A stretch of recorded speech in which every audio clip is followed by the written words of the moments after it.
morning, July 31st. Thanks for joining us on ARC Rochester. I'm Abby Fridmann. And I'm Dan Schrack. We have 2 full hours to get through a packed rundown, a packed show. So let's see what we have brewing for you. This morning, we are hitting all the high notes. The Finger Lakes Opera is wrapping up their summer festival next week with 2 special performances. Today, we're sitting down with 2 of the stars to preview the show and share their special connection to Rochester. And I'm going to audition for them live on air. The big sigh. So excited. I know. And then we're heading outside for this morning's From the Ground Up. Our resident garden guy might be out of town right now, but we're going to be giving you an update on how ARC Rochester cares for that garden, how it's growing, and from my understanding, he left us like a checklist or something that we're going to be going over of how to care for these plants. Well, unfortunately, it's Thursday, and Mark has been gone since the weekend, so I feel like at this point, if we haven't been caring for it, it's probably not doing awesome right now. They're probably all dead. They looked okay when I came in this morning. Okay. Like decent. You know? We'll find out together, either way. And then later on, we're taking a look at some of the stories that have people talking this Thursday morning, including a reason why women should potentially stop using deodorant in order to attract a mate. Ew. That's coming up in this morning's Trending Now. Attract. Why did we use the word mate? That's gross. I'm sorry, it's just word choice. That is kind of strange. Maybe a potential partner? Yeah, maybe. Or attract someone? I'm just, like, you don't even have to stick around for that segment. I'm just going to tell you now. You should always wear deodorant. You should always wear deodorant. I'm on board with that. On board. Before all of those stories, including the stinky story, meteorologist Marty Snyder is here. We're experiencing some mild temps and some showers out there today.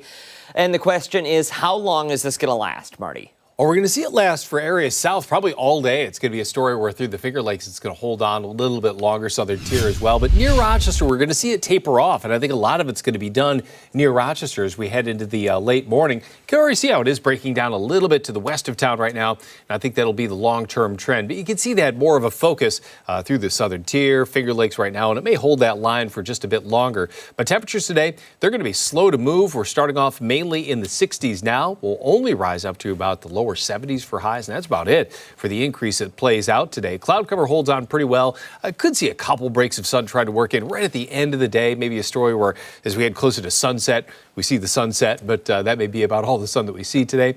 56 tonight, so some clearing overnight really is going to allow those temperatures to drop down. Both the high and low about 10 degrees below average. 76 for tomorrow with a lot more sun. 80 on Saturday, back into the mid-80s by the end of the weekend. So cooler today and still on the cool side for tomorrow, but those numbers really start to move as we head through the weekend. So summer does make a return as we head into next week. We'll call these 70s refreshing. Ooh. Very true. Yeah. What a word. Yeah, like an ice water. Yes, like an ice water on a hot summer day. Yes. Sold, Marty. I mean, we have no other options, so we'll take it. Very true. But it does help. Even with that rain out there, we need the rain as well. So not the prettiest of starts to a day, but we'll look at it that way. It is beneficial getting that rain back. All right. Thank you, sir. Hey, let's go off the top now and start with some of the things that have piqued our interest this Thursday. I'm going to kick things off for my off the top this morning. We're headed to Santorini, where a Miami couple's dream proposal went unforgettably off script. Natalie Mulaney and Kevin Arietta traveled to Greece to recreate a moment, okay? They had already gotten engaged, but their original photos, they never arrived. So they hired another photographer to redo the big proposal. The sun was setting. Natalie in a red dress. Kevin dropped to one knee, and just as he did, 2 tourists wandered into frame. One stood dead center. You see, blocking right there. And then the next one pulls up, snacking on a candy bar. Oh my gosh. How do you like that? Totally unaware of what was happening. This video was supposed to be private. Instead, they shared it online for the world to see, and the internet is eating it up. This clip instantly went viral. Thousands of comments poured in. Some people were horrified, but others, I mean, they couldn't stop laughing because it's funny. The couple actually didn't mind at all. They thought it was hilarious. They say the photo bombers made their memory even more special. So special, in fact, they're trying to track this couple down because they want to invite them to the wedding. That's amazing. They actually want them to stand in front of them at the altar and block the view. And that candy bar moment, well, it might have inspired a cake design or maybe sparked a brand deal. We just got to find out, is it a Snickers? We don't know. Commenters have called this relatable, real, unstaged, human, but the message that stood out, it's not that serious. Yeah. Instead of getting mad, they let the unexpected win, and now thanks to the internet, their second proposal is pretty unforgettable. That is, it's so funny. It really is. Do you have a third proposal now? Because you don't have the photos from the first one. Yeah. The video from the second one, well, I mean, it went viral, but... Wait, did I miss it? Why don't they have the videos from the first one? So they never received the photos from the photographer. Okay. Yep. Hey, no. No? You don't need another one. I agree. I say you go with this and let this be the dream proposal you weren't expecting to have. We're also focused on social media, right? Very true. It's like, if that's your thing, amazing, do it. But it's nothing to freak out over or get upset about. Let me ask, do you have proposal pictures from your... Of me getting proposed to? No. I feel like a lot of people don't. No. I don't... I'm not a very public person. For my job I am, but I like my private life very private. And my husband knew that. And so he knew I didn't want anything big and flashy and, public. So it was very Abby. Yeah, I mean, nobody's seen my proposal pictures either. Actually, an entire bar on St. Patrick's Day witnessed it. Yes, they did witness that proposal. How's that going, by the way? Pretty sure we got a round of applause, too. I don't know. We haven't spoken since. I did get down on one knee and proposed to some lady in the bar. She accepted. If you're and out we lived there. happily ever after. Yeah, all right. We got to move along to my story now. Have you ever had something to eat that you just couldn't stop eating? And maybe you said to yourself, what did they put in this, crack? Uh-huh. That's kind of what, I'm going to get kicked off of TikTok Live for this. I'm sorry. That's okay. But that's what happened to this pizzeria in Wisconsin, kind of, in a way. It's a shop called Yeti's Pizza, and it's a beloved neighborhood spot. I looked up the menu. They have stuffed crust pizza, hot sub sandwiches, which they call grinders there, and a variety of salads. Well, in October of last year, the restaurant accidentally served customers pizza with a little more than mozzarella just laced into the crust. Instead, it had high concentration doses of THC. How? I'll tell you how. The CDC just released their findings of the investigation. So this happened in October. The CDC just came out with what they've learned. Here's what we know. This wasn't just a small mix-up with one of the pies. Over the course of 3 days, at least 85 people were accidentally given this THC. Not just a little bit, but a lot. So the restaurant apparently ran out of cooking oil and asked to borrow some from a shared commercial kitchen space. They didn't know that oil was laced with THC. A big thanks to the neighboring edibles manufacturer that used the same facility. But here we go. They estimate 85 people were accidentally dosed. 47 men, 38 women, 8 of which under the age of 18. 33 of those people reportedly needed medical attention. They went in for dizziness, sleepiness, and anxiety, rightfully so. Thankfully, nobody was seriously hurt here. No charges were filed because they deemed this just a pure accident.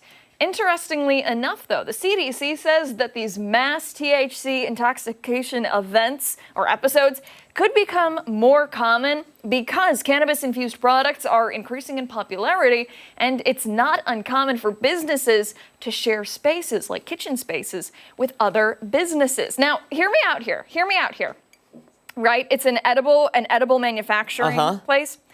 It would not be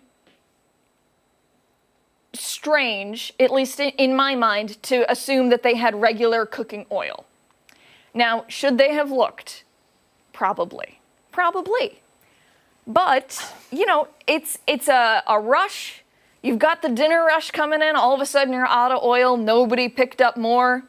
Hey, can we just borrow this real quick? No, you go to 7-Eleven down the street. You don't go to the pot shop. I don't know. I'm trying to give them the benefit of the doubt here. They say it was an Holy accident. smokes. The investigation says it was an accident. Everybody was okay. I think they're probably looking for a new general manager at that restaurant right about now. I don't know. I looked on their website. They seem pretty happy still. Well, that makes sense. Yeah. But, I mean, can you imagine, like, you think about what happens when people typically ingest THC. They get a little hungry. They just keep eating the pizza and more pizza. Well, and we talked about it earlier. We saw what happened with Celsius and High Noon. Yes. Whoops, we got the cans mixed up at the factory. Yeah. And you were drinking Celsius expecting caffeine, and we're Instead getting a it's buzz. vodka. Yeah. What are you going to do? It's crazy. I don't know. Hey, listen, don't go far. Ice cream for breakfast and supporting a good cause. Next on Arc Rochester, that is what is coming your way. Don't forget, take us on the go wherever you are. We're streaming live on the 13 Wham News YouTube channel at foxrochester.com. We're back after this.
Thanks so much for sticking with us. Today, we are encouraging you to have ice cream for every meal, breakfast, lunch, and dinner.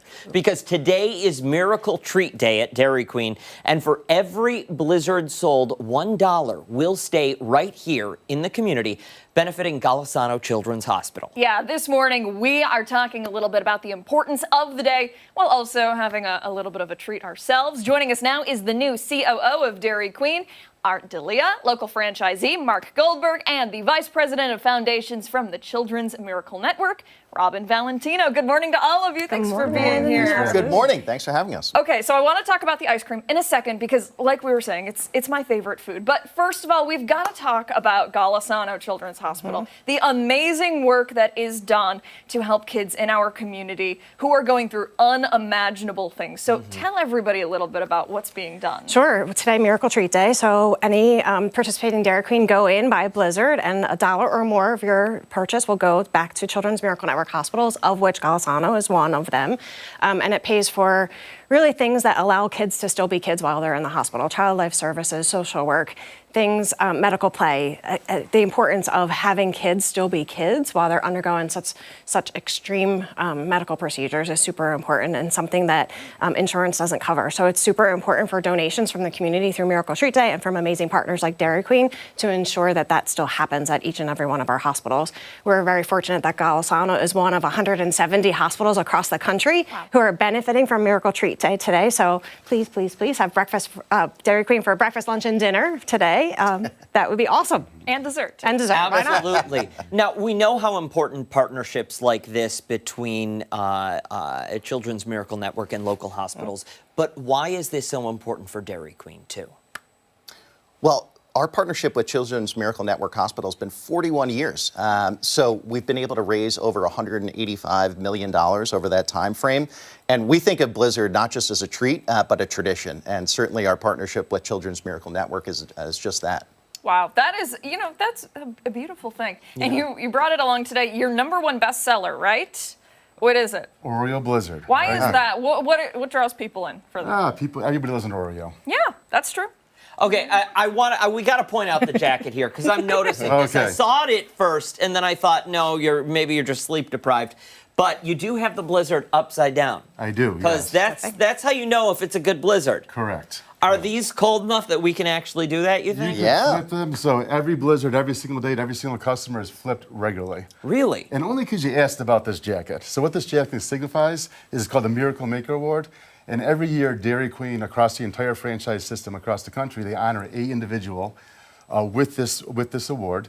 And a few years back, I was fortunate enough to win this award through Dairy Queen for the commitment and work we do to the Golisano Children's Hospital and with CMNH, and wear this proudly every year. And really want to thank the people of Rochester for truly, truly supporting us, for helping us, for stepping in out on days like today, helping out the Golisano Children's Hospital, and really making this possible. Wow. Hey, congratulations. Absolutely. That is remarkable. That is Yeah. fantastic. And Robin, I want to go back to something that you said, about the little extra things that make a hospital stay not so painful for those kids. Why? It might sound silly, but why is that so important? Why is that the thing that makes such a difference? They're getting poked and prodded and doing tests and all the things. So it's really funds that are raised through Children's Miracle Network are super important just to take some of that anxiety out of all those procedures, not only for the patients, but for their families as well. So it's stressful. They may not have just that one child that's at the hospital. So what can we do holistically for the family? And how can we support them as they go on this medical journey? And that's where our funds are being used at the hospitals to help provide that level of support for patients and their families. Yeah, Abby, you said it earlier, unimaginable experiences that these kids go through. And it's so incredible to have you guys in town and you guys in town teaming up to make those days just a little bit sweeter, I suppose, for those patients. We're excited. We get to deliver blizzards to the hospital later today, too. Very good. Very So that'll be nice. fun. Very nice. And they're coming in new Superman-themed cups. I don't know if you've noticed, but that's what those are. Abby, we're running low on time. Oh, I have to get to eat. Dan is unfortunately I can't vegan. eat it, but that's okay. It's okay. These are like they're fair. rock solid. They are. That's crazy. That's impressive. There was one point in time in life where I drove through a Dairy Queen, and I really liked I liked that cherry dip stuff. Oh. And they allowed me to just buy a cup of it. Just that's the, nice. Just the sauce. A sidecar, cherry dip. Yes, there you yes, go. It was delightful. Yeah. It was So- delightful. I'm not gonna lie. This is like, I you feel need to bad. be Superman. You hold. Look at that. Because you're getting it. You're good. Look at that teamwork. It's a lollipop. Awesome. There we Guys, go. thank you so much. We froze them ahead of time. Yeah, I'm going to be eating this. all So day. one more time for somebody sitting at home, all they have to do is pull up to Dairy Queen today and order a Blizzard, and $1 That is it. from that order is going to go to Children's Miracle Network and then right to Golisano Children's Absolutely. Hospital. All the funds raised locally stay locally, so they're supporting Golisano Children's all day today. Breakfast, lunch, dinner, and dessert. people. Greece, Henrietta, or Webster. Any one of those 3 locations. We have Miracle Families are going to be there throughout the course of the day, helping serve Blizzard, welcoming families. And for no other reason, please stop off the store and see them. Fantastic. Absolutely. And please keep us updated with how much money is raised will. in our community. Really looking forward to that number. Guys, Yeah. thank you all Thank so you. much. Thank you. Time right now is 8:20. When we come back, it is weather trivia time. Meteorologist Marty Snyder will be back here on the other side of the break.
Are they? I didn't get a chance to Sticking a go little wash them. frozen? Yeah, I had to use a Clorox wipe, which is what you should not be using on your skin. No. Welcome back. Marty is here now giving us a look at the cooler and rainier weather that we're seeing. We also have weather trivia. Yeah. Marty, all good stuff. Yeah, and I figured, hey, if it's rainy out there, might as well talk about rain and trivia. It makes Okay. sense. We'll follow the suit there. And yeah, we're going to talk about raindrops and how they fall from the atmosphere, how fast they fall towards the ground. So we're going to be running a speed trap here in the studio, trying to figure out how fast these things are going. Abby, watch out. Yes, watch it.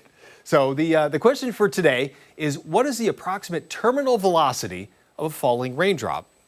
Which just pretty much means how fast do they fall? What's that fastest speed that they reach? They reach that fastest speed. What is it? And we have your choices here. Here are your speed zones: 22 miles per hour, 28, 35, or 42 miles an hour.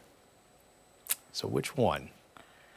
Get to think about it for a little bit. I don't know. Okay, I know now. it's kind of a random question. Yeah, no, but it's good No, it's a because good it's making us question. think, and it's making me rethink everything I know about the laws of gravity. Yeah. So the raindrop falls, and it'll hit a certain speed, and then it only gets up to a certain size, and some of the liquid is a hit in the atmosphere. They'll form a bigger raindrop, and then a piece of that will fall off, Yep. and it Yeah. kind of that's playing out as well as it's hitting a certain speed as it falls to the ground. A lot of different processes playing out in that. Whole mechanism. Okay. Stuff I've never thought about. Yeah. I think I've got a good guess. Okay. Good. I think I've got a good guess, All right. but I could be totally wrong. I think my guess is decent. It's Okay. not great, but you know. Good. So we'll register those guesses. You have a little more time to kind of think about it and change them if you want to. But yeah, that's a question for today. How fast does a raindrop fall before it hits that terminal velocity? What's that terminal velocity once it makes its way down to the ground? Okay. Still a lot of rain out there. We're starting off with that much needed rain to start the day. So that's at least a little bit of good news for us to start the day right now. And we're going to continue to hold at least some of those showers around as we head through some of the morning hours. I think as we head deeper into the day, that rain's going to begin to break down a little bit. It may focus more to the south as we head towards the middle of the day and even into the southern tier, southern Finger Lakes during that time frame. So it doesn't fully exit, but it'll have that southerly focus during that time frame. And highs today only in the lower 70s. So really a different feel to the day as well. Even the humidity down a little bit. Even with that rain out there, the actual dew point is lower. So that's how it feels a little bit less summer-like out there this morning. But already you can see that southerly and southeasterly focus. Notice how that rain's really breaking down pretty well for areas west of Rochester. You get up through Greece, Hilton, Hamlin, even west into Orleans County. Rain breaking down. Could still be a little mist in the air in those places. But the more moderate rain and steady rain, especially to the east, Wayne County, Ontario County, even more moderate from Penn Yan east and south. So again, we're seeing that rain still hold on out there, but that focus is mainly, especially to the east and south already. But the cloud cover, that's holding on pretty well. A couple little variations on the horizon there, but we're going to see the clouds stick around pretty well today. And today maybe one of those cases where right at the end of the day towards sunset, I think that's when we'll get that glimpse of sunshine. So right as it's dropping down below the horizon, so it's going to take a little bit of time. But 62 right now, even some areas have fallen back into the 50s. South Bristol, Penn Yan, both at 57, 56 right now in Warsaw. Most other places a little closer to 60 for our current reading. But there you can see that, excuse me, southern and southeastward focus for that precipitation. So it is on its way out. Not going to see it stick around all day, but some areas through the Finger Lakes may have a higher likelihood of still a couple showers lingering into the afternoon. And then beyond that, getting towards sunset, notice how skies really begin to clear out. So clouds win out for much of the day today, but right at the end of the day, may see a couple glimpses of sun work in. And then as we head through the overnight, probably 50s for lows with some clearing, some sun. Notice that clearing tomorrow, about lower 70s then. And then we start to gain a little bit each day for these temperatures, so turning more summer-like for the longer term. Today about 72, up to 76 into tomorrow, probably closer to 80 by Saturday, and crossing over into the 80s into next week. There's that more midsummer-like weather for Sunday, Monday, and Tuesday. So we do warm up for the longer term, but today a little break from the heat, break from the humidity, and a little break from the dry weather back into some rain that we could use at this point. Listen, no matter which way you slice it, Friday, Saturday, Sunday, Monday, Tuesday, they look incredible. We need the rain. Yeah. We need the rain. We're running behind by a bit. So this is going to help in some areas, seeing that somewhat steady rain out there today. And that's just what you need to hopefully break this small little bit, not really categorically a drought quite yet, but you know, if we continue any longer, we get into that category. Well, I think it might be a drought out in the from the ground up garden, because we have not been watering the plants. Well, someone Kim has. has. Kim has. Yeah. She has? Oh, yeah. We're I sure. think- She's, No? Oh, it's Kim. She's been doing it. Oh, okay. Every Yeah. day. Okay. Real one. Yeah. Yeah. How dare you? All right. doubt Kim. I just want to point out, I was banned from the garden. I You- was you were. told not to be in there. By whom? Who do you think? By McLean? Yeah. Really? Oh, Oh, I know. he doesn't trust you? He shouldn't. he shouldn't trust her around Okay. plants. I kill everything. Yeah. It's like it looks at me and it wilts. Well, it's a learning process for us all, you know? And You it's should take the opportunity. no, trust I'll talk me. to him. She's like the human version of weed killer. Yeah. Oh, no. I am. I've Yeah. tried. Got Miss I'll Roundup set over here. Yeah. Set reminders in my phone. I take notes every year when I buy stuff. Yeah. I don't know what it is. Yeah. It's like like I don't even know. It's like A brown thumb? toxic thumb. Toxic thumb. See, I'm the same thing. I try to remember these things, but every year I ask Mark the same questions of gardening Yeah. things. So He's there, Has you know? a very short-term memory though, so you know you could ask him and he'd Yeah. forget. Goldfish like. he and I are both getting older, so, you know, it comes with the territory. That's He's fair. younger than I am, though. Marty is Team Mark this morning. I know. Jeez. Hey, still ahead here on ARC Rochester, the National News Desk's Angela Brown reports on children under 13 using smartphones. Yeah, we're back after this.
Thanks so much for sticking with us at 8:31 here on Arc Rochester. Okay, now we want to take you behind this story. A lot of parents are doing all they can to cut down on screen time with their kids, keeping them off of tablets and smartphones. Yeah, but times are changing. A new global study is raising some tough questions, suggesting that giving kids a smartphone before the age of 13 can do more harm than parents realize. The National Desk's Angela Brown is looking into that study. Some kids are getting their first smartphone in the first grade, and parents, experts are warning it could shape their mental health for life. It's going to move them towards suicidal thinking, terrible anxiety. Sounds extreme, right? But a new global study is saying the same thing. Researchers analyzed data from more than 100,000 people worldwide. The results are pretty clear here. Kids who got a smartphone before 13 were more likely to face serious health struggles as young adults, including suicidal thoughts, detachment from reality, and diminished self-worth. Young women seem to be especially vulnerable. Dr. Dean Beckloff sees it firsthand. Let's take females, for example. They are young kids being exposed to what is supposed to be perfection, which no one has. No. And I don't measure up. And then you tie in with that the kind of crass, awful bullying. But not everyone agrees the solution is as simple as taking phones away. For some kids who feel isolated or maybe even marginalized, their phones may be a lifeline. Also, an Oxford study found that screen time, even before bed, has little impact on teen well-being. All right, so this story is extremely timely, especially here in New York State with that new policy of banning cell phones in schools starting this fall. That, of course, a lot of districts, all districts need to have their plan in place by tomorrow. Yeah, for more on this story, we're joined now by Angela Brown herself. Angela, thank you so much for taking time out of your day to speak with us. I want to dive right into this. It kind of sounds like moderation, no matter what you're doing with these devices, moderation is key. You know what? You are right about that. Just restricting how long your child may be on their cell phone.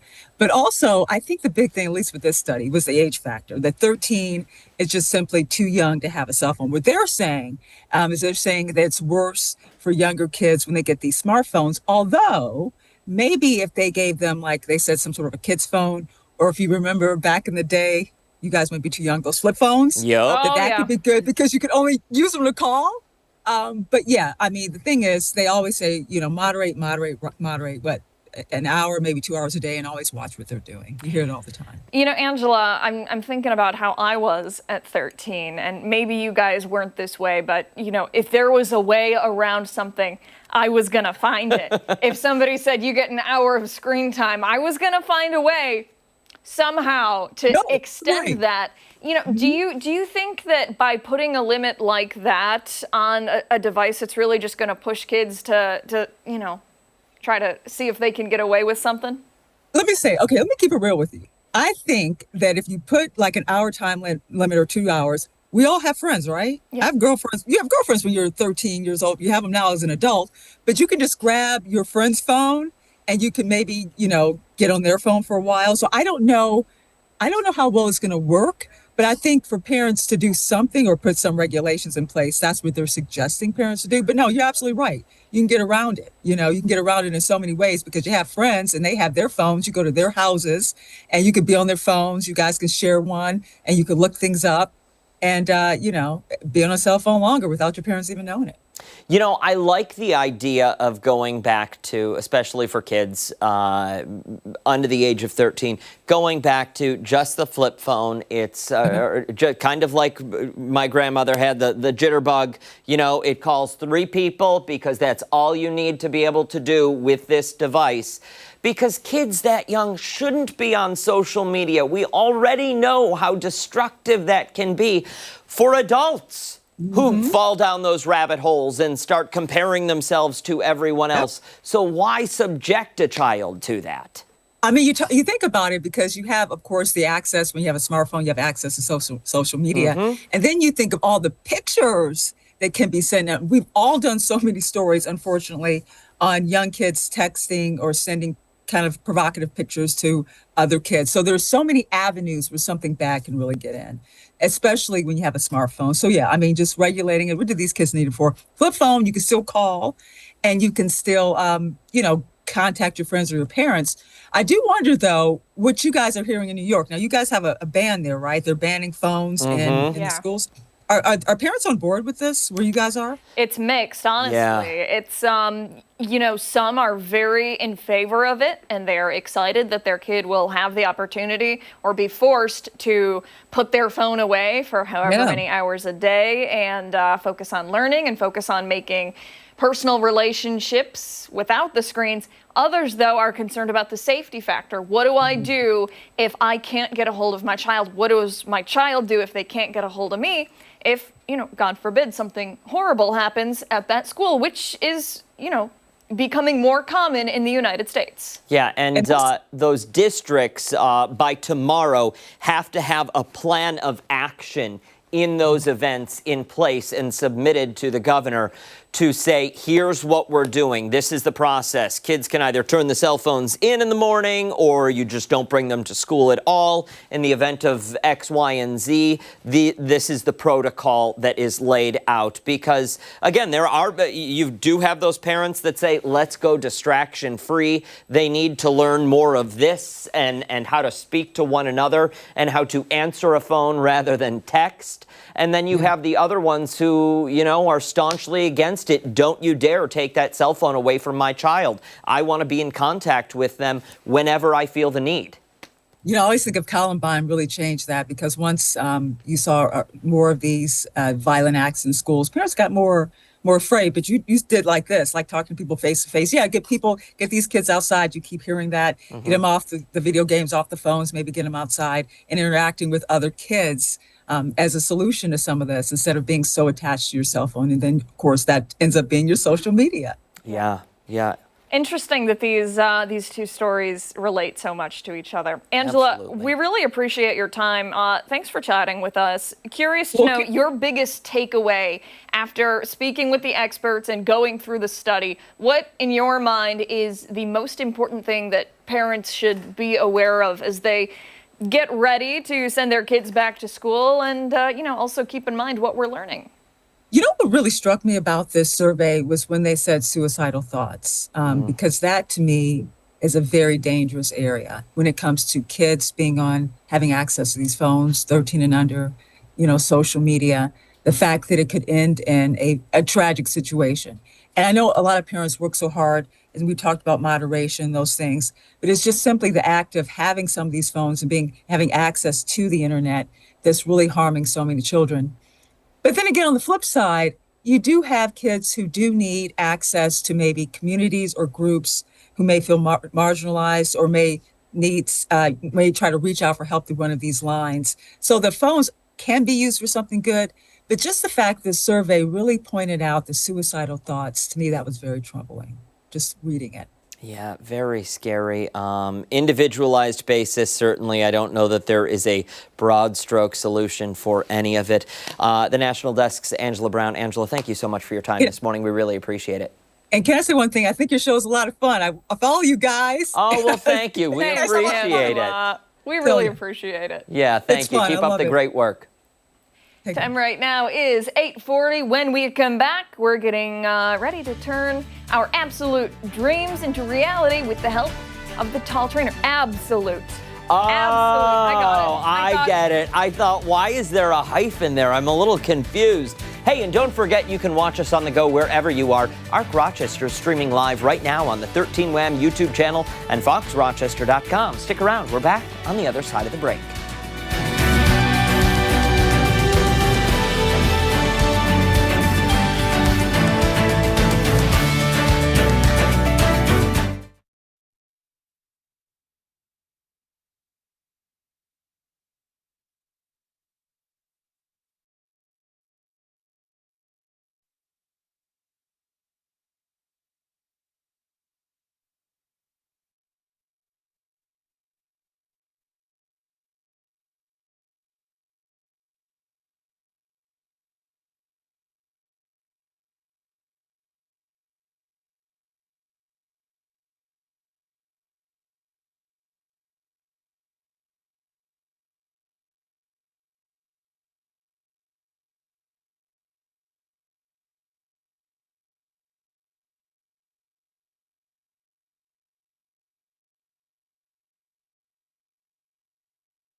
right, 8:43. If you are hitting the gym, hoping to tighten up your midsection, this morning we're learning the core of the solution. Yes, from an instant tummy tuck to targeted moves that really work, we're breaking down how to get stronger. One ab at a time, going from a 6-pack to an 8-pack. That's right.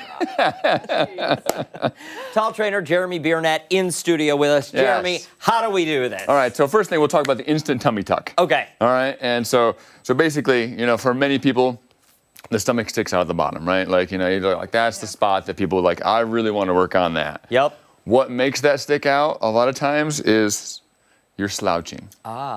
When your shoulders are rolled forward, your head is in front, the diaphragm's pushing on your organs push forward on the abdominals, and it sticks out. Okay. All right? And so the instant solution to that is roll those shoulders back, push the chest out, lengthen through the front here, and it will pull in more. Okay. And most of us kind of get that idea because, like, if we go to the beach, we kind of like, yep. You're kind of know. But it's probably a good posture to do more often. Okay. It's a good posture to do more often there because your abs are like a rubber band. They attach on the ribs and they attach, on the hips down here. And so if the ribs and hips are closer together, you have a really loose rubber band. Okay. All right. As they come away a little bit more, now you have a tighter rubber band. And listen, nobody wants a loose rubber band. A loose rubber band. No. No, for sure. All right. So what we talk about in our classes is that posture. As you hold this really good posture. So if I hit a push-up, from this great position, if I do a squat from that position, always keeping that posture. It starts to connect the abs into every exercise. Got so we'll say, one of our quotes that we'll say is every exercise is an ab exercise. Oh. Because if you're in good posture, it is. If you're not in good posture, it's not. It's going somewhere else. It's going around. It's missing the abdominals. So you don't have to do as much targeted abs necessarily, as much as include it with everything you're doing. So should we be making sure that when we're at the gym and you're doing the leg machine, make sure that your core is engaged while you're doing, You're doing a leg press, a leg extension, a leg curl. Yeah. You're like, this has nothing to do with my abs. It has everything to do with the abs because it still is the center of control. And so bracing. When you say your core is engaged, that means posture's good and what? It's not like you're flexing, is it? It's pulling in a bit. Yeah. It should be flexed. The heavier the weights you're working with, the more that should happen anyway. So if you're really working with authentic heavy resistance stuff to really change the muscles, like you need some kind of bracing in there. There's one quote I heard that it's annoying, but I say it all the time in class just for fun. Proximal rigidity leads to distal athleticism. Whoa, say it again. Right? Proximal rigidity leads to distal athleticism, which when I read it first, I was like, what does that even mean? But Dr. Stuart McGill said that. He's like the foremost expert on lower back pain.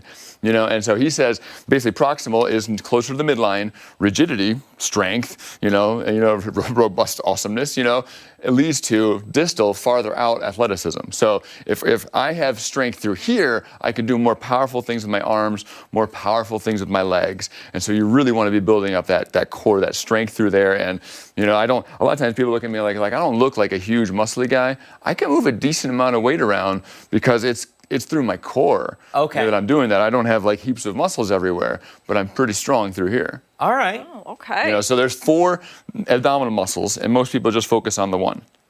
What's all right? Okay. The one is the rectus abdominis, the six-pack muscle right down the middle. Yep. But then you got the internal and external obliques, and you got the transverse abdominis. And those ones do the most for the pulling in. Because most people are like, I want to get flatter here. You need to train the external and internal obliques and the transverse abdominis, because those are the ones that do the pull-in. How do I do the transverse abdominis? It's the pulling in more. The pulling in of the abdominals does more of the transverse abdominis. So one of the basic exercises you can do for that is just hands and knees. And without arching your back, you pull in and just try to really engage that lower abdominals, the area below your belly button, almost like you're trying to pull your stomach away from your waistband. Okay. So as you really pull that in, you go, okay, I feel something different happening in there. All right? You do it without the back arching, though. Do it without the back. Keep the back and just pull in without the back changing position. And just hold it? And you hold it. So you practice with that. You start to feel something. Now, you feel that. If you do other, I don't know, it looks like nothing. It looks like nothing. No, don't screenshot that at home. No, right. All right, but if you can take that into other exercises, you'll get a lot more out of it. All right. Okay. All right. So, but if, like, let's say if you take it into a laying on your back, crunch or something like that. We do V-ups, things like that, all these kind of things. But if you pull in while you're doing that, it'll double or triple or quadruple the difficulty. Okay. Like, it'll feel harder to do. Okay. But it's going to get you so much more out of it. What about bicycles? Bicycles, great, but pull in. Yeah? Pull in while you're doing the bicycles. Okay. Yeah, you're still drawing in those abdominals. You'll hate it. I mean, you'll hate it, but it listen, will do amazing stuff for you. when you go to the beach, you'll love it. Yeah, so I mean, so you engage that core, it's wonderful. So there's a difference between a plank and an awesome plank. Is you could just hold a really relaxed kind of plank position, or you could really get after it. We only go for awesome planks. Awesome here. planks, right? Only awesome planks, because some people are doing this little pike up hips thing. This is actually hardly any abs at all. It's not doing anything for you. I've got to get my hips down into here to even get them to engage at all. But then getting the shoulder set, getting that draw in, it's amazing. Hit them with the social media. Where do they go to learn more? Talltrainer.com. There's a lot of different videos, stuff like that. Send me an email if you want to know more about the core stuff, and we can hook you up. Good stuff. Jeremy Burnett, thank you so much. When we come back, we are practicing our falsetto with the help of the Finger Lakes Opera. Don't go anywhere. Abby's singing after the break. Woo!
8:51, the Finger Lakes Opera is tuning up for the final bow of its summer festival with performances of Verdi's Rigoletto, and it's happening next week. Yeah, this morning we're joined by two of the stars who have performed at the Metropolitan Opera. We have Jasmine Saunders and Joshua Conyers to talk about it. Good morning. Thank you so much for being here. Good morning. Good morning. This is exciting. Tell us a little bit about the opera. You want to take this? You want me to take this? You can take it. I'll take yeah. it. So this opera is about everything you can kind of think about of real life story. So it's about a guy named Rigoletto who goes to work. He hates his job, right? He does a lot of bad things at his job. But then he has this little secret. He has this daughter at home, right? So he has these two lives, right? One is, I'm doing all this bad stuff in the court with all the courtiers making fun. They're killing people. It's all this really interesting stuff that's happening that you're going to see, right? Wow. I thought you meant like he messed up at his job. No. Yeah. No. Okay. But he has this secret that he goes home to, and this daughter named Gilda, who just tucked in this little house, Nobody knows about this. She's very curious about her upbringing, her life, because I never told her anything about who I am or who her mother is or anything. So she's very innocent, very, naive to life. And the guy that I work for has been talking to her at church. So I let her go to church. And this guy is not a good guy. He's not a very good guy. He's called the Duke of Mantua. And they talk. She falls in love with him, right? I find out, right? Because the guys come together and they kidnap her because I've been doing all these bad things with the Duke in court. So they wanna give it to me, right? So they kidnap her thinking that she's my mistress, right? And so I go back, and I say, please give her back to me.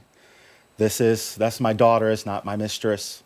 Like, I need her back. She's the only thing I have. She runs out. They give her back to me. And, she tells me some of the bad things that happened to her while she was kidnapped. And then I set out for vengeance on the Duke. Wow. Right? And so you play Rigoletto. That's right. And you play the daughter? Yes. What is it like? They sound like very complex characters. What is Very. it like taking that on from an acting perspective? And then you add in the other layer, which is kind of already a part of this cake, that it's an opera and you've got to sing it. Yes. Well, for me, I like to find elements of the character that I can personally relate to. So for Gilda, she's a character that I've been dreaming of singing for many, many years because of the connection that I have to her. She is with a single parent and she's very sheltered, but there are also many facets of her character that are more mature because she used to be in a convent. And so she's been in this new city for 3 months since leaving that convent, and she's only allowed to go to church. So she's very deeply rooted in her faith. And so a lot of her maturity that she does have has to do with her outlook on life from a religious standpoint. And that's something that I can connect to personally. Wow. It sounds like an incredible show, something that audiences will be able to take a lot away from, I should say. For somebody who wants to see the show, is it hard to follow? I know that sometimes opera can be a little overwhelming, but for the most part, will they understand what's going on? Yeah, I mean, this is an opera classic, right? So which means that it's done very often because it's that good. All right? It is very easy to follow. It is just like a drama on TV. You have everything you need in a show tucked into this drama and the singing on top of it. Right? So yeah, it's very, very easy to follow. Fear not, they've got you covered. If you want to see Rigoletto, we will make sure to post all of the information you need to know on our website, foxrochester.com, after the show this morning. Thank you both so much. We really Thank you for having us. Rigoletto. Thank you. Time right now is 8:56. Much more to get to this morning on Arc Rochester. Stick around. We're back on the other side of the break.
Coming up in today's Political Pulse, tomorrow, August 1st, is the deadline for countries to make trade deals with the U.S.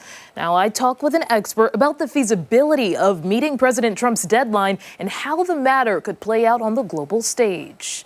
That's all coming up in our 9 o'clock hour. Ark Rochester returns right after this.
This Thursday morning. It is July 31st. Thanks for staying with us on Ark Rochester. I'm Abby Fridmann. I'm Dan Schrack. That is meteorologist Marty Snyder. Back with us once again. We are talking about a rather mild and rainy forecast for the day, but you've also got the answer to today's weather trivia. That's right. And for doing the rain, you know, we're seeing that rain move in. We do rain for our trivia question today. And we're talking about raindrops. And how fast did they fall from the sky? What is that highest velocity that they finally reach when they're falling down to the ground? So here's that question in its formal state here. What is the approximate terminal velocity of a falling raindrop? So what speed do they reach as they get that highest speed as they're coming down to the ground? We have, we'll have Janet with A, Cheryl with B, Julie with C, and Eva with B. So we have a pretty good scattering of guesses there.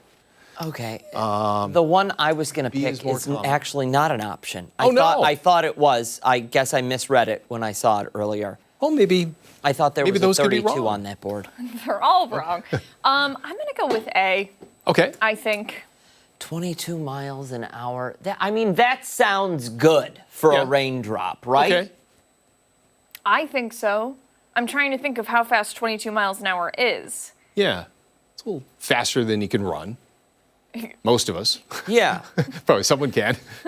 22 miles an hour. That's the minimum you do in a 10-mile-an-hour speed limit zone. Are you talking about me specifically? Oh, wow. Man, you are. Ouch. Yeah. Get out of there, Dan. You can't, Daniel. Speaking of run. I do like we're- 22. We locking in with A? Locking in with A. Okay, all right. You sure?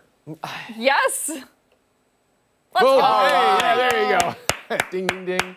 So you got it. Yeah, falling raindrop reaches an approximate speed of 10 meters per second, which is about 22 miles per hour. How do you like So you guys got that? it. So let me ask, does the speed fluctuate as more moisture is drawn away from that raindrop as it's falling, as a couple of water molecules, you know what I mean? There probably can be variations, even like at a higher point in the atmosphere, you have less drag that we'd be playing out, since, like Denver, it's about a mile high and about 85% of the atmosphere. So, there would be a little less drag on it there. So it could be a couple minor variations, depending on where you are, where in the atmosphere you are, size of the raindrop, things like that. But that's average? Yeah, that's why I threw that word approximate in there. Got it. Just so we're covered. Fair enough. Yeah. Well, speaking of raindrops as well, it's time for Muddy Paws to try to see how pups are doing today. We have Look at this Marley lady. here. And if you can see, Marley's hair is being blown around a little bit, thanks to a little bit of AC in the front seat there. So enjoying that, as we all have been over recent days. She looks like a model with that hairdo. Yeah, windblown. Marley, Yes. your hair's going to get messed up today. Yeah. Good day for the umbrella. Yes. Might be a little chilly today with those wet paws. I know our dog had a bath yesterday, and he sat right by the AC vent, and poor guy he was shivering. Oh. So we had to get the hairdryer out. He enjoyed that. Oh my gosh. Didn't have muddy paws, but man. today's a little muddy paw, wet paw type day, and then Friday, Saturday, Sunday, Monday start to dry out again. So looking a little better for that longer term. So Very good. thanks. I think it was Linda sent that picture in of Marley. So here's that rain that we have been seeing across the area. Seeing it pretty steady, but also notice that little bit of a change, especially west of Rochester. You can see it's beginning to break up a little bit, and that's at a little bit of an eastward, southeastward push that we're seeing play out that we've been talking about this morning. Notice a little more moderate for areas well away from Rochester. You head down towards Ithaca, Cortland, those areas seeing the more moderate rain now. Even generally through the Finger Lakes, you can notice those darker green shades with that steady rain out there, but beginning to break down a little bit for the immediate Rochester area. And still could see a couple showers pass through, but you can even see the variability in the cloud cover. So we are seeing skies at least try to vary a little bit. The cloud cover's holding, but we're starting to see that process with the precipitation building out. Right now, 63 degrees. Wow. Dew point, a lot cooler than what we have been. Big change there. And even the dew point, that's coming in the 50s, which is a much lower number for humidity values than we have been seeing. So improving that category as well. And a lot of air temperatures in that 60s to even 50s range, a couple 50s scattered in there to the south, South Bristol and Warsaw coming into the 50s. But there's that rain as it slowly sinks to the southeast and away. Still during the early afternoon, immediately south of Rochester, still could see a couple showers, but notice how skies open up at the end of the day.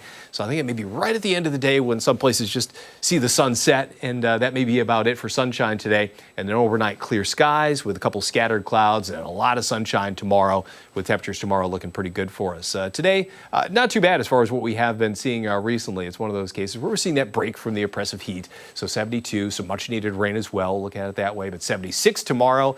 80 on Saturday, 85s for Sunday and Monday. So that more midsummer-like heat tries to return as we head through the longer term, but a little bit of a break from that as we go through the next couple days. Welcoming in August, in a pretty nice way. Yeah, I think as soon as we hit August, sunshine comes right back for us. Yeah, kind of ironic, though, that the end of July is very spring-like. Yeah, true. Not fall-like yet. Not fall-like yet. We're not going there. Glasses half full. Absolutely. Keep the pumpkin spice. Yes. At the coffee shop. You can keep that right now.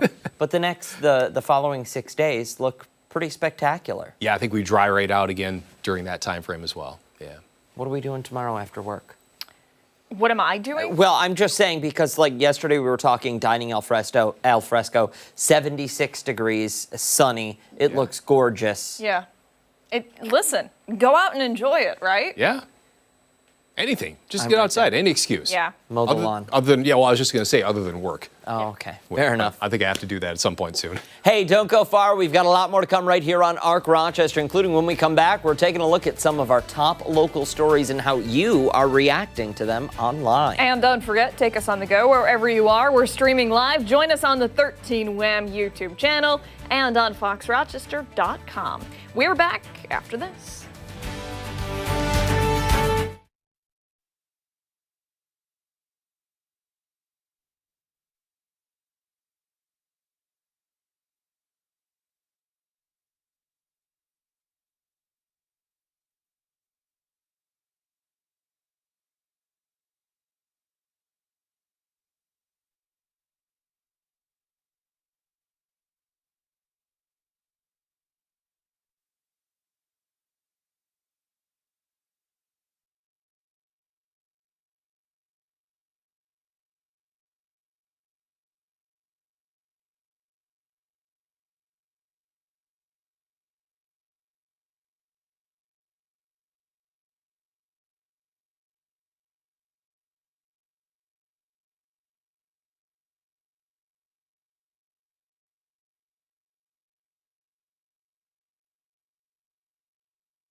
9:10, welcome back. We want to turn now to some of the stories that are grabbing people's attention on social media. We're going to take a closer look at where you stand today. Yeah, all right, so we're going to start things out with a nursing home facility in Sodus. It's under scrutiny over alleged unsanitary conditions. Yeah, this story is just, people are clicking on it left and right. On an EJC chart based off of data from the Centers for Medicare and Medicaid Services, on a scale of 1 to 5, Sodus ranks a 1 overall. Yeah, fair warning, some of these details are a little graphic. One former resident claims he was kicked out of the facility for being too vocal about the conditions inside his room. Yeah, the nursing home released a statement to 13 WHAM saying it cannot comment on individual residents and would not comment further. People on social media obviously have very strong feelings on the story. Without diving into too many details, we'll get to Stephannie Joseph, who's over at the live desk. Steph, let's break down what people are saying online. Yeah, guys, multiple people are calling out the nursing home for these conditions. We'll start out with Brittany here, saying outright, this place needs to be shut down. These elders deserve better. Gail adds, inspections need to be by surprise to really see the true conditions. And Amy is joining a growing number of comments saying, shut it down. Nobody deserves to live their end of life there. Brew, however, is asking, how did those workers sleep at night knowing about the deplorable conditions there? The elderly are living beings with feelings and needs. They are someone's daughter, son, mother, father, you name it. Absolutely disgusting. There's no excuse for this. Anicia is wondering about the impact of the closure. So she says, everyone is saying shut it down, but where would the people go? Some of these places are private pay, especially the good ones. And listen, that is a fair question that she poses, because we just yesterday were discussing the closure of a long-term care facility, and that's not the first one we've talked about in the past month. Correct. Within the greater Rochester region. So it is a fair question to say, okay, good, we do decide to close the doors here. Where do we put these people? And, I mean, like I was saying yesterday, it's never an easy decision to make. It is typically an emotional one, often very painful. It is hard to say, okay, mom, okay, dad, whomever, it's time to go somewhere else. We're moving you from our house, your house, into this place, only to find out that they're being treated horribly, when really the reason that they're going into a facility like that is so that they can get care that can't be provided by their family because they don't have the medical training. Yeah. It's a really difficult situation for these families to be in, walking in the doors the very first time. And this just adds insult to injury if these allegations are true, to know that your family member is living in conditions that are less than livable. Absolutely. All right, let's move along to our next story.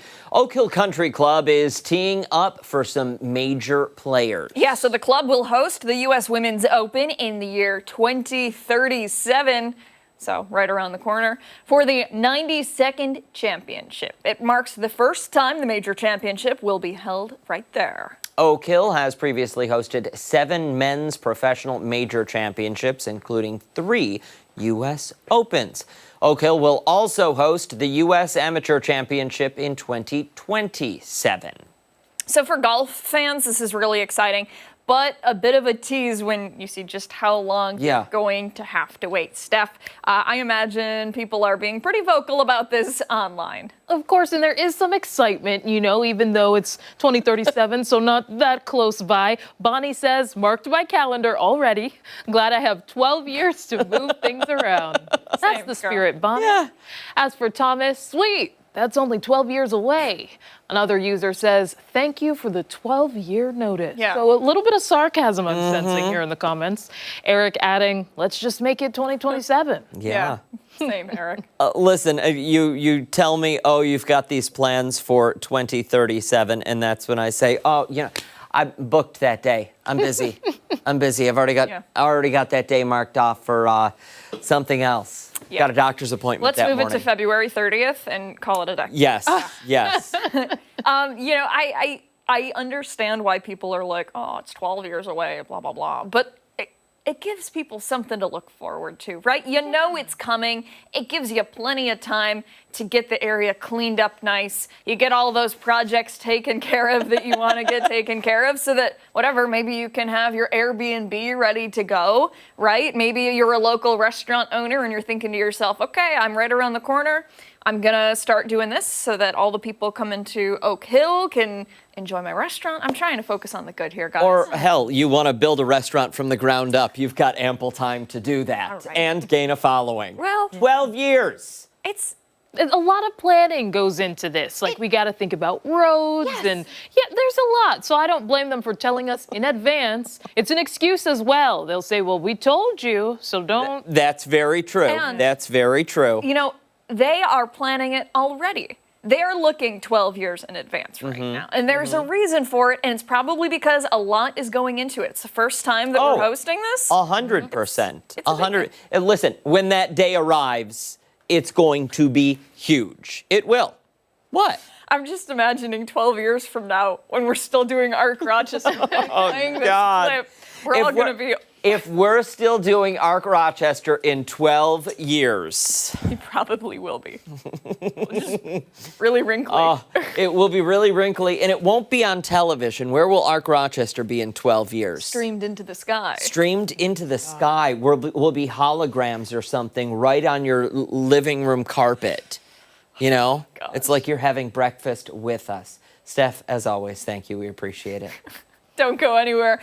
When we come back, Steph will still be here. She's breaking down some of our top political headlines. Your Political Pulse coming up next.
It's time for a political pulse check here on Arc Rochester. Today, we're looking ahead to tomorrow. That's the deadline President Trump set for trade deals with other countries. Now, if agreements do not happen, reciprocal tariffs go into effect. Just yesterday, President Trump announced a 15% tariff deal with South Korea. He also promised penalties for other countries, including a 25% tax on Indian goods. All of this coming on the heels of a framework with the European Union that has yet to be approved. It's unclear how many countries have come to a deal, as President Trump says the deadline will not be extended. For more on this looming due date, I'm joined by politics professor at Nazareth University, Dr. Tim Nealon. Good morning to you. Good morning, Stephannie. There's a lot to get into here. I first want to start with the feasibility of all this. The timeline is very short tomorrow. Is it possible for trade deals to be put into place? Have we been at a moment like this in history where a president is asking for a deal in a short amount of time? No president has had the, shall we say, zeal to get this kind of trade deal done in such a short turnaround time. So this is unprecedented. Also, it was unprecedented that the president is drawing on the ability to do this through some obscure law, the International Emergency Economic Powers Act. And today, there's a federal appeals court that's even going to look in to see if the president can impose these tariffs using that power. Yeah, it's very interesting and something to pay attention to because of the greater impact that it's expected to have on the economy. I want to talk specifically about moves from the Fed to hold those interest rates steady. How do you sort of see things playing out in the near future? Will there be leeway? Because the president in the past has said moving interest rates will actually help things.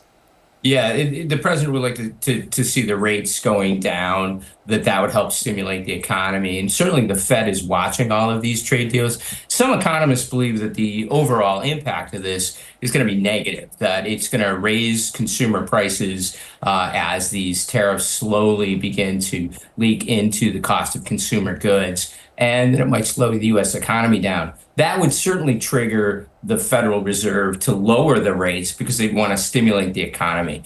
On the other hand, if it causes inflation, then they're not going to lower the rates. So. Yeah, that is for sure. And I know that hearing about the Fed, Jerome Powell, for example, has been something that has happened in recent weeks and recent months. So has there ever been a time when the president specifically has sort of looked to the Fed in a sort of political manner because it is independent of the White House? Yeah, no, the presidents in the past have made, arguments or suggestions or tried to use some sort of line of persuasion against the Fed, even though presumably they are an independent agency. Certainly, the president can use other means, rhetoric, the so-called bully pulpit of the White House platform to try to convince the Fed chair, but also other members of the Federal Reserve to see things their way. That's not unusual. It's just that Trump is one that's his diplomatic skills are interesting in that he tends to speak first and then reflect later on what that means. And I'm wondering about the impact on a global scale. When we think of the concept of globalization, it is ever increasing in this day and age. So when we look at some big trading partners like India, like Brazil, for example, how do you sort of see this complicating relationships, not just when it comes to trade, but maybe other policy areas? Well, actually, the president's always used these tariff ideas as part of his policy agenda. So, for example, he's angry with India because they're buying too much Russian military hardware and they're drawing on too much of their energy from Russia. So this is kind of a punitive element. The president announced just on Truth Social after midnight that he's not happy with Canada, and it's going to be hard to come to a trade deal with them because they have suggested that they would recognize a Palestinian state, and that, according to Donald Trump, would actually benefit Hamas and reward them. And so he does see this as part of a policy. I think the EU decision this week was really engaged in policy less than economics. They're concerned about the U.S. support against Russia and for Ukraine. So, yeah, these things cannot be separated into discrete categories of economics or policy. They are all intertwined. And I know that you don't have like a magic ball or mirror to kind of look into the future, but if you could say in the near short term, as we look ahead to tomorrow, what do you expect things to sort of, how do you expect, I should say, things to sort of play out here should there not be any more deals that come out? Well, again, number one, we don't know if the Federal Court of Appeals is going to try to block the imposition of some of these. There's hearings today. Secondly, yeah, I could see the president absolutely imposing these deadlines since he said he would not move the August 1st deadline. And again, there's several, like you said, there's Brazil. The China deal is not made yet, but There is some talk about, he's extended that deadline a little bit. But again, there's a number of trading partners that have not made the deal. So these reciprocal tariffs could go into effect. That will affect the supply chain. Might not see it immediately, but this could cause real hardship for businesses come this fall. And it's something we will definitely be paying attention to here on ARC Rochester. Professor Nealon, thank you so much for joining me. Thanks for having me. And be sure to stay with ARC Rochester for your top political headlines. We're back after this.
Welcome back. It's time for one of the best segments here on ARC Rochester.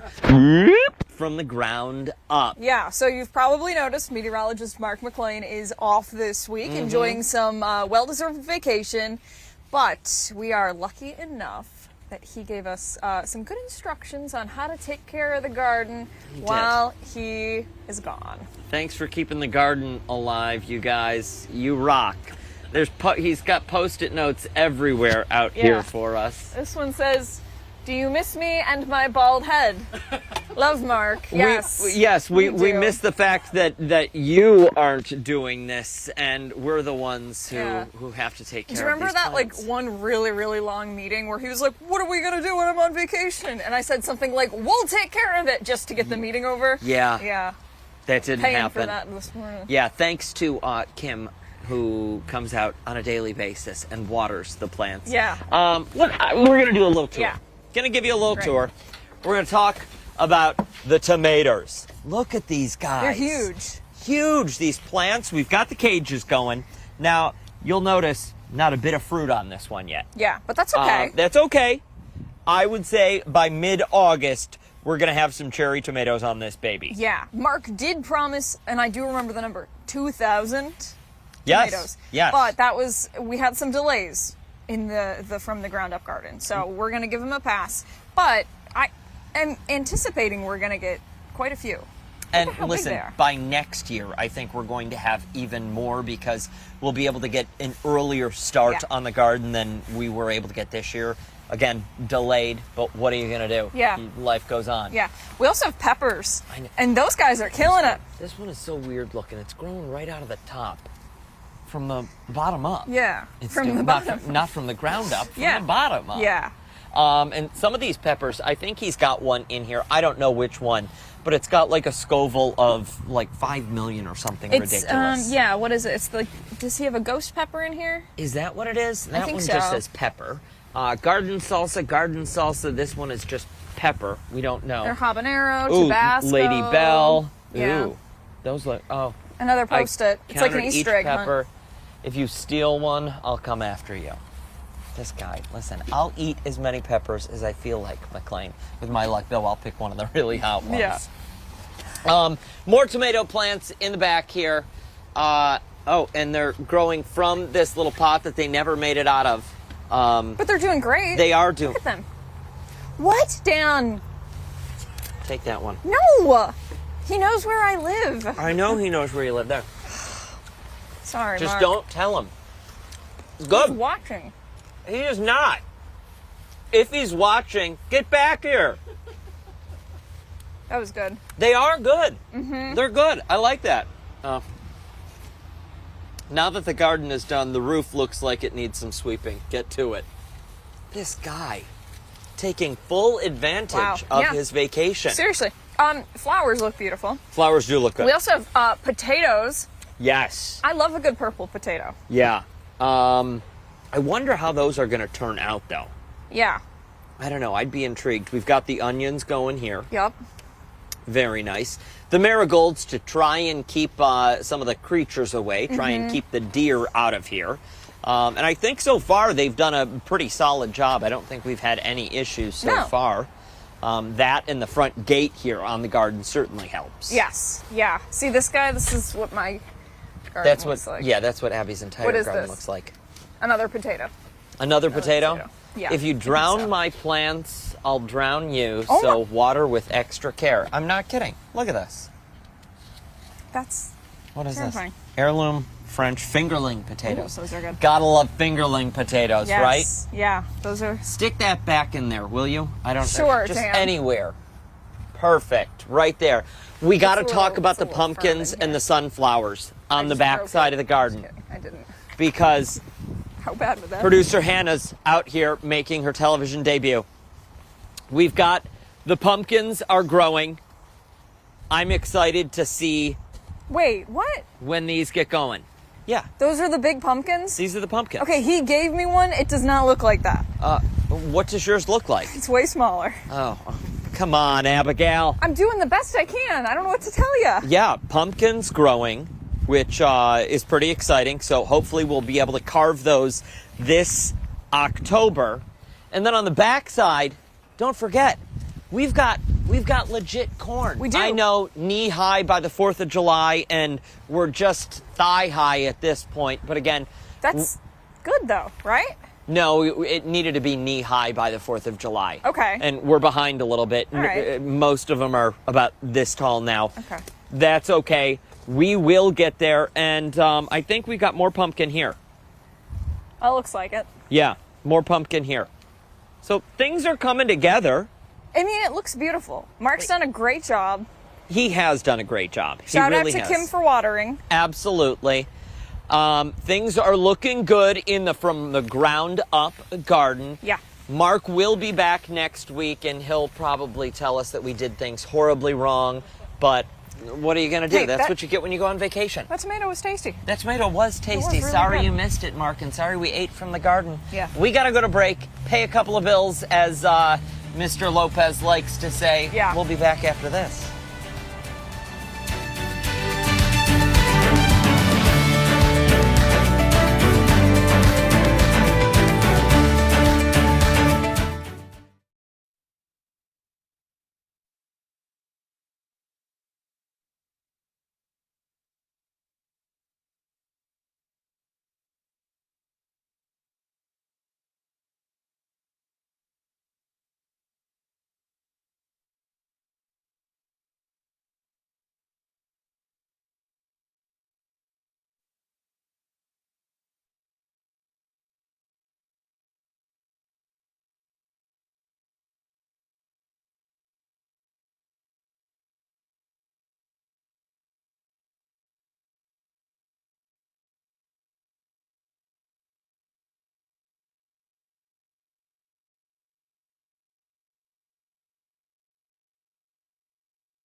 9:37, thanks so much for staying with us here on Arc Rochester. If you haven't noticed yet, meteorologist Mark McLean is on vacation this week, so we have had Marty Snyder in for us all morning long. But we do want to go behind the story this morning for a reporter recap. We are talking about an issue that we saw in Gates where several card skimming devices were found in stores. Yeah, so 13 Web's Natalie Calzoltoni spoke with Gates police and a cybersecurity expert. She has everything on what you need to be on the lookout for. Within the last week, Gates Police Chief Robert Long says employees at the Walmart and Dollar General stores on DeChalais Avenue and the Dollar General store on Spencerport Road discovered card skimming devices placed on top of payment machines. When you slide your card through the skimmer or you insert the card, it's able to read your card number and then your PIN number. We've seen them over the past couple of years. Every once in a while, one may pop up, but it was definitely interesting to see 3 pop up in town all at one time. A cybersecurity expert says while the trend isn't new, people still need to be aware about this scam. What's happening is that there are people that will create devices that look like a normal card scanner that you have for your card. Gas station, that's the most notorious one. And you put your card in, and instead of the information and everything going to the card payment provider, it's going to a criminal. Long says investigators are reviewing video to try and learn when the card skimming devices were installed at the 3 stores. That's the tedious part of this, because it could have been on there for a couple days, could have been on there for a half hour. We don't know until you take the time to review all the video backwards. We'd have to look into the investigation on this as we are and see maybe it was one group of people or one person that hit all 3 locations, which would probably be my best guess because of the close proximity and within the close time frame. The chief recommends keeping a close eye on bank statements. The best course of action, if you know that you've been victimized by this, is to contact your bank, change your PIN number, and change have them change the card number. So Natalie is with us now to talk about the story a little more. And Natalie, taking a look at those devices that were found at those Dollar Generals and at the Walmart, correct? Yes. It is so surprising how easily they could be mistaken for a typical card swiper. Exactly. I was just telling you, I probably wouldn't notice a difference. If you look at them, they look just like a regular card reader, and they go right on top of like the payment machine. And the chief was saying it can take less than 10 seconds for people to install them. Really? Yes. 10 seconds and financial ruin for a lot of people, potential for financial ruin.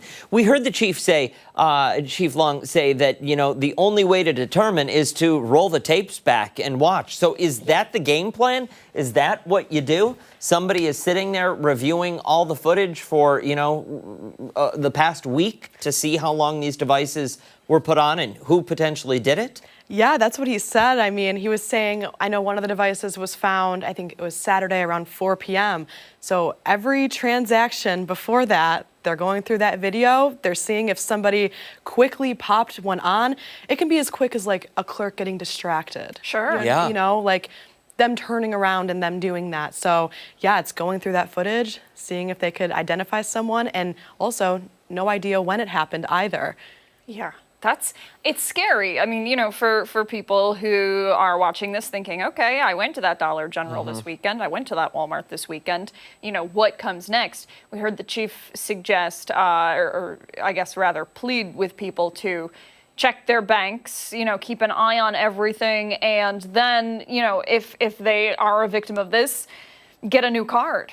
Yes. And that is a lot of work. Yeah. Yeah, it is. I know. He said, keep a close eye on the bank statements, especially if you did shop there. Take a look. We're not sure if it's big purchases, small purchases, but we don't know how they're using the people's cards. But, changing your card and requesting a new one there. How did they find out that the card skimmers had been placed on the devices? Did they get a tip? So the employees noticed, actually, and brought it to the police.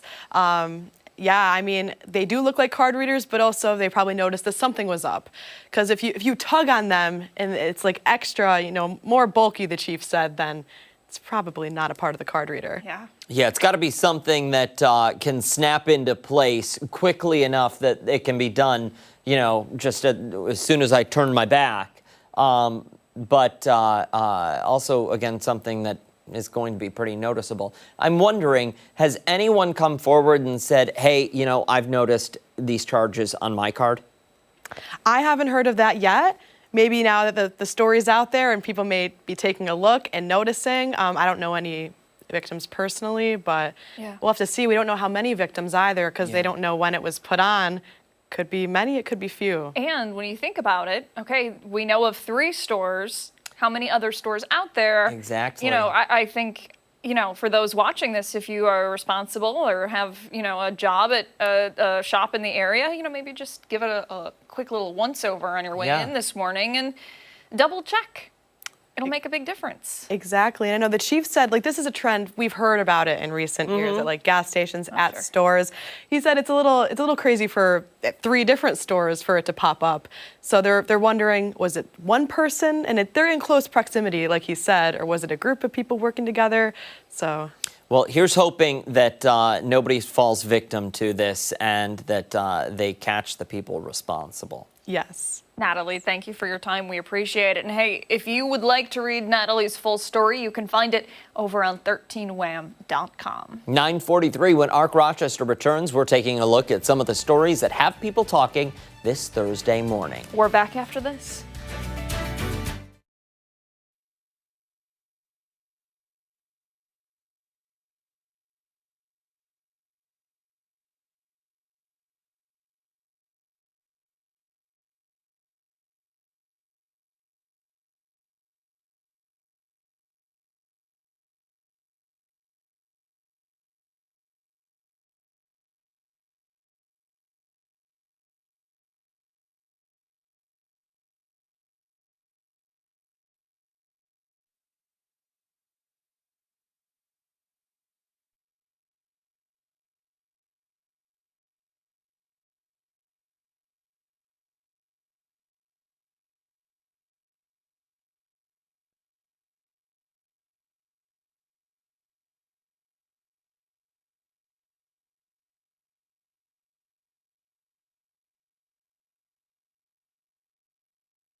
All right, it's time to see what is trending, starting with a warning as you get ready to crack open your midday pick-me-up. Or your morning pick-me-up. Celsius energy drinkers need to check their cans this afternoon because High Noon issued a voluntary recall of its vodka seltzers after cases were mislabeled as Celsius energy drinks. Yeah, the brand issued the recall warning warning consumers of the label error that could lead to unintentional alcohol consumption. Woof. The FDA confirmed that 2 production lots of the beach variety packs may include mislabeled cans of the energy drink. Celsius Astro Vibe, which instead of the energy drink could be filled with vodka seltzer. Do we have any of these in the break room? I don't know. I gave it a quick little look over. I didn't see. I'm going to double check. As of now, no illnesses or adverse events have been reported, which is the good news. Yeah, so among the states affected by the recall, Florida, New York, Ohio, and Wisconsin. Now, if you realize that the impacted cans are in your possession, High Noon advises avoiding consumption and disposing of the cans safely or reaching out for a refund. No, you reach out for a refund. You reach out for a refund. That's a big flub. Yeah. That's a big flub. Yep. You know, look, you look at the story and it's kind of comical. Yeah. You think it's funny.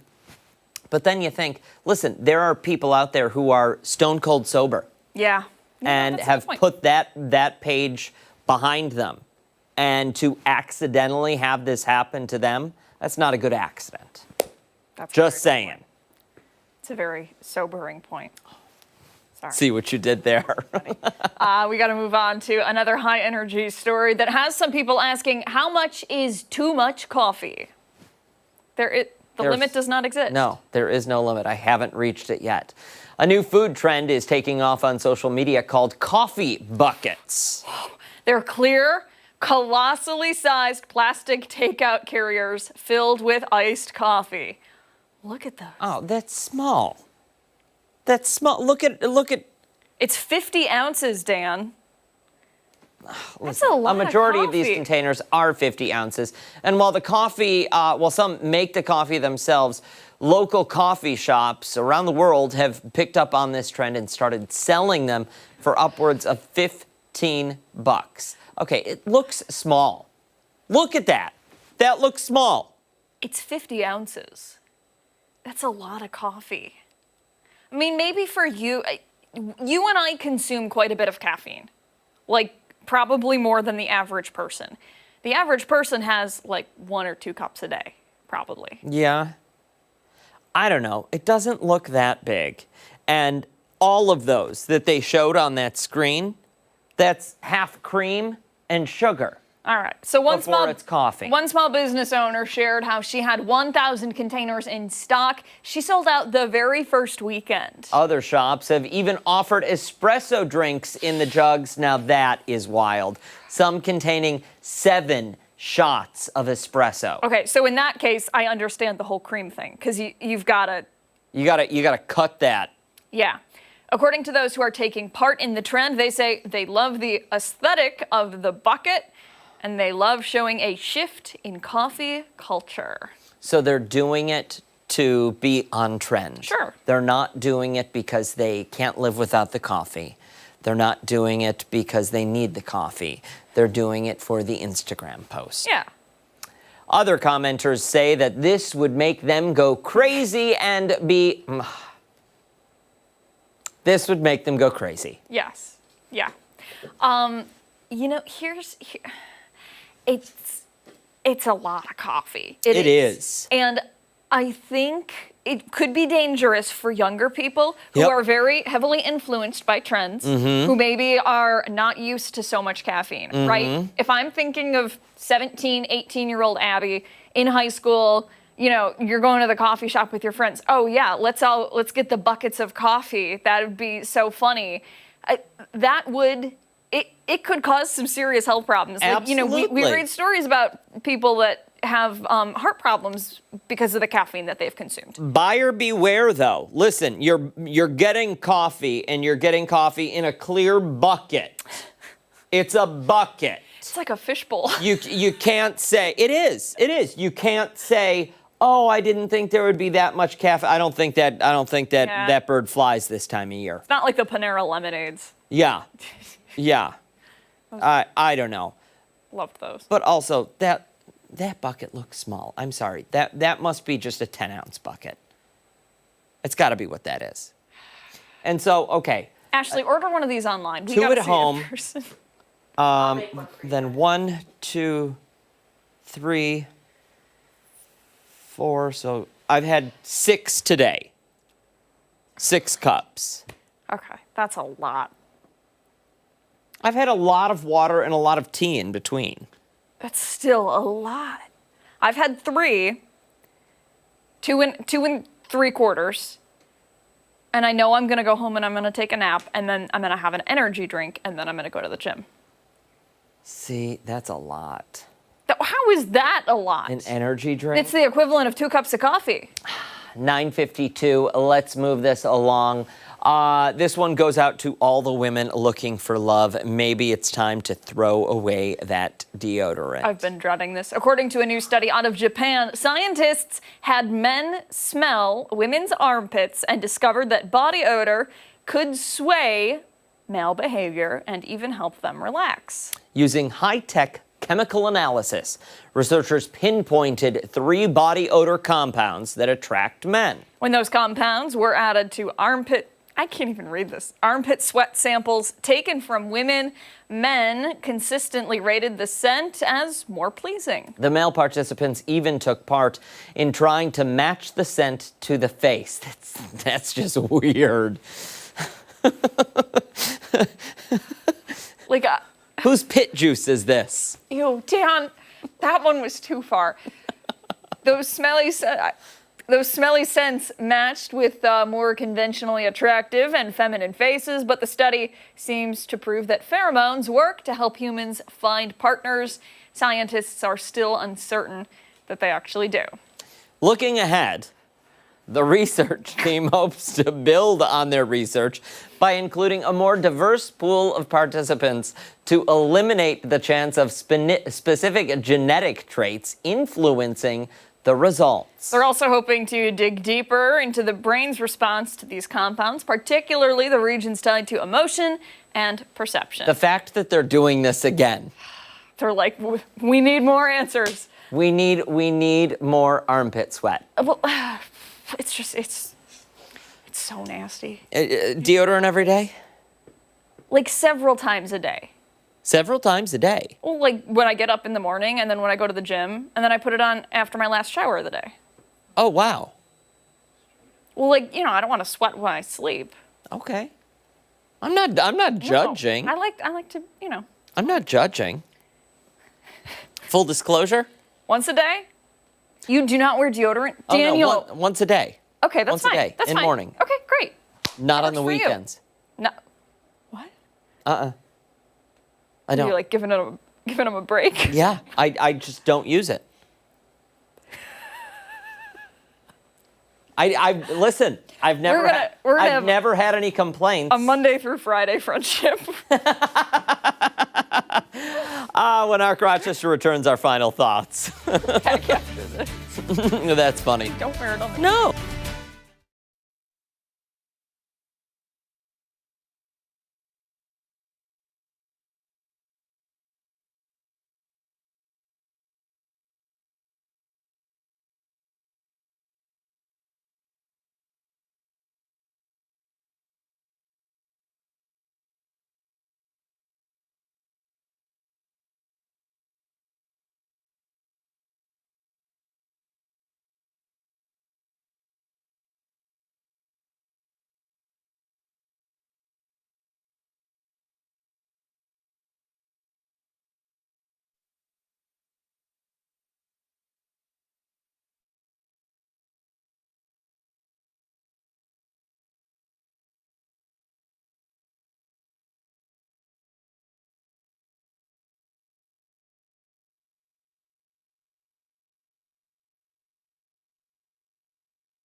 All right, we need to know Steph's thoughts real quick on the whole deodorant debate. Steph? I 100% think you should wear it once a day at least. If I shower, I'm going to reapply for sure. Yep. I don't wear it at night usually. I do give them a break. But I have an aluminum-free deodorant that still has other odor-protecting qualities. So, yeah. Weekends?